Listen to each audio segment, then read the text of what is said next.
আপনারা ওই যে সমতট সাম্রাজ্যের নাম শুনছেন, বঙ্গ সাম্রাজ্য, তারপরে হারিকেল সাম্রাজ্য, তারপরে হইতেছে গৌর সাম্রাজ্য, পাল সাম্রাজ্য, সেন সাম্রাজ্য, তারপরে মৌর্য সাম্রাজ্য, গুপ্ত সাম্রাজ্য। তো এই তো গেল বাংলাদেশের ইতিহাসের নাম। হ্যাঁ, পাওয়া যায় এরকম কিছু নাম আপনাদেরকে বললাম এই সাম্রাজ্যগুলার। এমনকি আপনি যদি দেখেন পৃথিবীর সবচেয়ে পুরাতন সাম্রাজ্য যেমন ইরাকের আকাদিয়ান সাম্রাজ্য, যেটা প্রায় 4500 বছরের পুরনো। তো এরপরে আছে সুমের সাম্রাজ্য, যেটা প্রায় 5000 বছরের পুরনো। এই সুমের সাম্রাজ্য থেকে শুরু করে আজকে 2025 সালে আধুনিক কোনো রাষ্ট্রে এমন ঘটনা কখনো ঘটেনি। বুঝতে পারছেন? এমন ঘটনা কোনো দিনে ঘটেনি। কি সেই ঘটনা?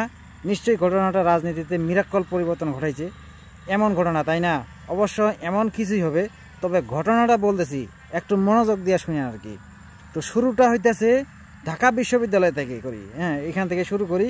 তো ঢাকা বিশ্ববিদ্যালয় সম্ভবত রাত 10টার পর থেকে নারীদের হইতেছে বাইরে যেতে নিষেধ করছে, আর এটা করা হইতেছে নারীদের নিরাপত্তার জন্য। হ্যাঁ, তো বিভিন্ন সময় দেখছেন রাতের বেলা নারীদের উপর সহিংস ঘটনা ঘটছে, এই কারণে এই কার্যক্রমটা, এই পদক্ষেপটা ঢাকা বিশ্ববিদ্যালয় নিছে। কিন্তু এই পদক্ষেপে নারী স্বাধীনতা ও নারীদের অগ্রযাত্রা হইতেছে বাধা। দেশ আফগান হইতেছে, পাকিস্তান হয়ে যাইতেছে। এভাবে তো দেশ হইতেছে চলতে পারে না, দেশটা ধ্বংস হয়ে যাইতেছে না। তো এইভাবে ধ্বংস হয়ে যাওয়া থেকে আমাদের দেশটাকে রক্ষা করতে কাউকে না কাউকে এগিয়ে আসতেই হবে, তাই না? তো এজন্য সবার আগে সকল প্রগতিশীল নারীদের কথাই কিন্তু উঠে আসে। তারা হইতেছে আমাদের দেশটা বাঁচায় সবসময়। এর আগে আপনারা দেখছেন। আর এরাই কদিন থেকে চলে আসা মিথকে ভাঙতে চলেছে। এই কথাটা জানিয়েই বাইরে বের হয়ে ওই যে মল চত্বর আছে না, গান বাজনা করছে সেখানে। আবার প্রশাসনকে আবার বলতেছে, প্রশাসন কোথায়? আমরা তো রাত 10টার পরে বাইরে বাইরে গান বাজনা করে আসলাম, হইহুল্লোড় করে আসলাম, প্রশাসন কোথায় এখন? তো যাক, ওই দিকে আর যাইতেছি না, গেলে তো মেলা কথা বাইর হবে, মুখটা আবার খারাপ হইতে পারে, তাই গেলাম না আর কি। তো কথা হইতেছে, আপনারা তো এখন কইবেন তাহলে পরিবর্তনটা কি ঘটলো? আছে আছে ভাই, ধৈর্য ধরেন, অসুবিধা নেই, বলতেছি। এই যে গত 6 দিন আগে এরা বাইরে বের হয়ে গেল, প্রগতিশীলতার গান গাইয়া আসলো, এর ফলেই কিন্তু দেশে বিশাল একটা পরিবর্তন হয়েছে। এই পরিবর্তন, এই যে সাম্রাজ্যগুলোর কথা বললাম, আজ থেকে 5000-6000 বছর পুরনো, এমনকি 10,000 বছর পুরনো থেকে আজ পর্যন্ত 10,000 বছরে এইরকম পরিবর্তন পৃথিবীর কোথাও ঘটে নাই, একমাত্র বাংলাদেশেই ঘটছে। তো কি সেই পরিবর্তনটা আপনারা ধারণাও করতে পারবেন না কি পরিবর্তন হয়েছে। শুনলে কিন্তু টাস খেয়ে যাবেন।